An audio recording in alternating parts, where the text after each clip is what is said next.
ल त गाई 2083 सालको न्यु इयरमा चाहिँ केटाकेटीहरू भटाभटी खाएकै फर्स्ट पाइट कसले खायो अम्बो यो मामालाई खुवाइ त मरत छ त अनि यस्तै त हो नि के हामी त के भन्छ हौ ला आन्टीले त उडाइ त हाल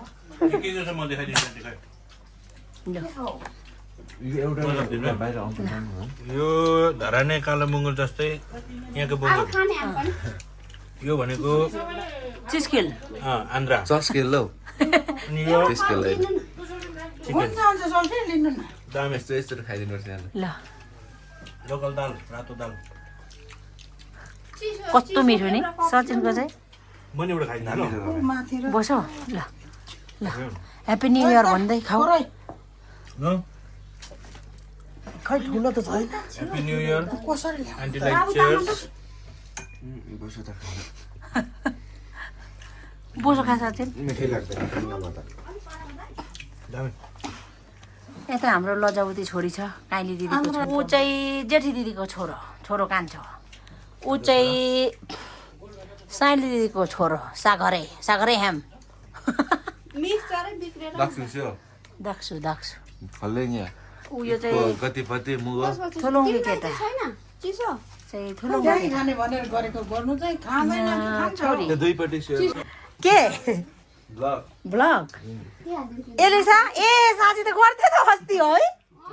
वेलकम छ मेरो ब्लगमा खाना खाने बेलामा अब नखानु नि बिचरा लाजवातीलाई जति लाज लाग्छ त्यति नै यता क्यामेरा तेर्साइन्छ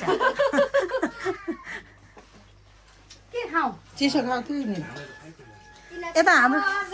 सोल्टीकोतिर पनि जाउँ होला है एकछिन हाम्रो सोल्टी हुनुहुन्छ यहाँ चाहिँ नमस्कार है नमस्कार यहाँ हुनुहुन्छ नयाँ वर्षको यतापट्टि दिँदैछौँ सोल्टिनेहरू कति बेला हो हामी त यी बिहानदेखि खाएकै छ सोल्टी यता चाहिँ हाम्रो भाइश्री नयाँ वर्ष त खाइँदैछ यस्तो अलिक नयाँ वर्ष खुवाइ त मरत छ नि है है त अनि कराउने कान्छी के खाने ह्याप्पी न्यु इयर चिसो बिहार चिसोको सोल्टीलाई त खाना त थोरै हालेछ त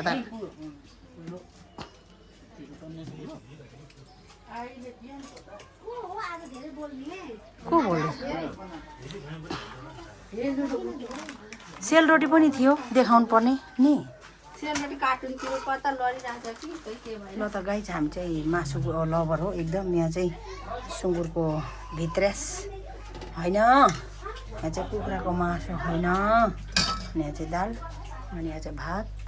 तिमी पनि यहाँनिर बसेको हुन्छ नानु भात चाहिँ नफाला हिजो पनि भात फाल्यो कोले हो भात फाल्यो रोटी खाएको त मासु भात खाने बेलामा कान्छ छोरो त खाइहाल्ला नि यो चाहिँ हाम्रो काइलीको सेकेन्ड काइली हो यो चाहिँ ठ्याक्कै एलिसा भन्ने केटी चाहिँ मेरो काइली दिदीको छोरी चाहिँ काइली जस्तो छ 1-2 वचन जाओस् त छोरी के ट्रान्जेक्सन बाबु त दाल तामेर अब भिडियो बनाउनु कि दाल तान्नु कस्तो हुँदैछ त अनि हाम्रो कान्छी आन्टीलाई ठुलो मामी दामी दामी चस्कल कस्तो हुँदैछ चस्कल पनि दामी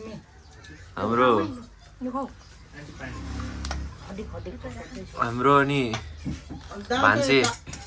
भान्से आन्टीलाई चाहिँ कस्तो हुँदैछ त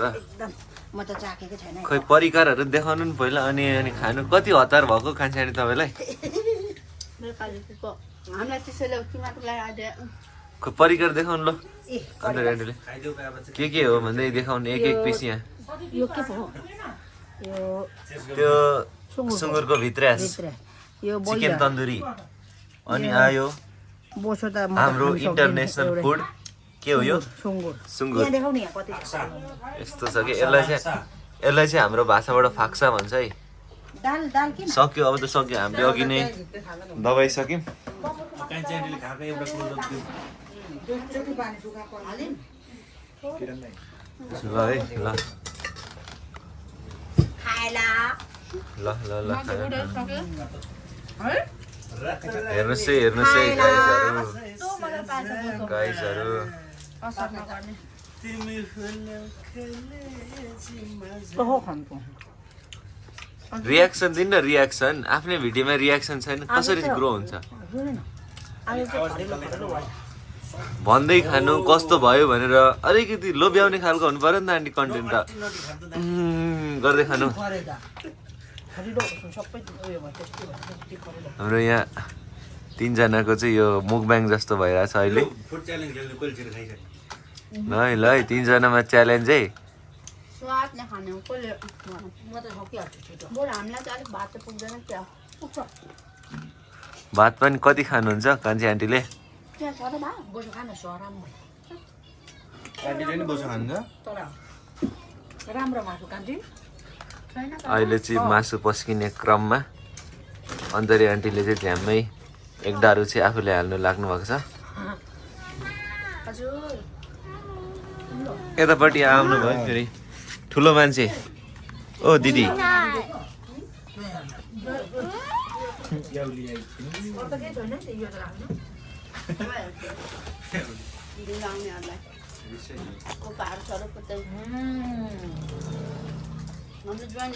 यसरी खानु न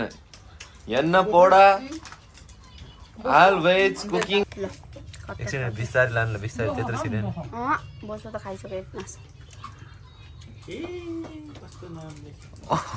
यो चाहिँ सर्टै गुवाममै खानु न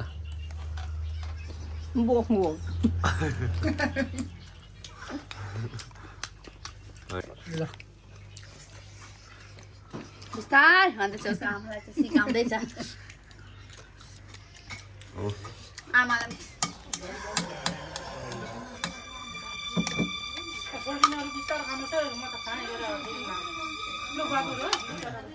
गइहाल्नु नि र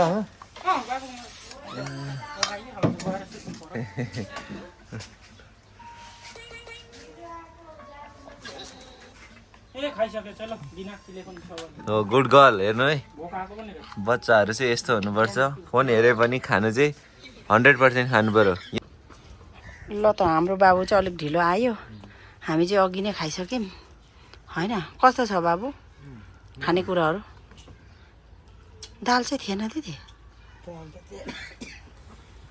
एउटा बसो चाहिँ चप्पै खाइदिउँ न त बाबु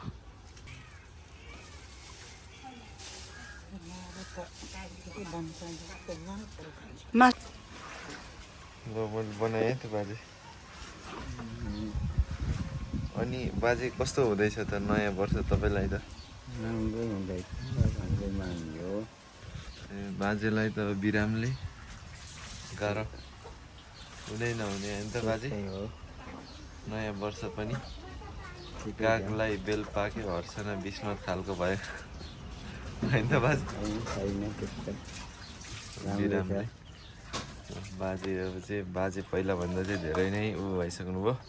पेट पनि ठुलो थियो पहिला रिकभर भइसक्नु भयो अहिले त अलिकति त्यस्तो छैन नि त होइन बाजे पहिला जस्तो पेट घट्यो अब बाजेले खाना पनि टन्न खान थालिसक्नु भयो अहिले खाना खाएर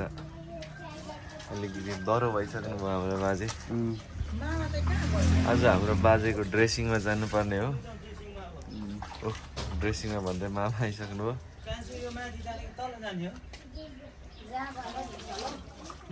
अब निस्किन्छु बाजे केही भन्नु छ त तपाईँलाई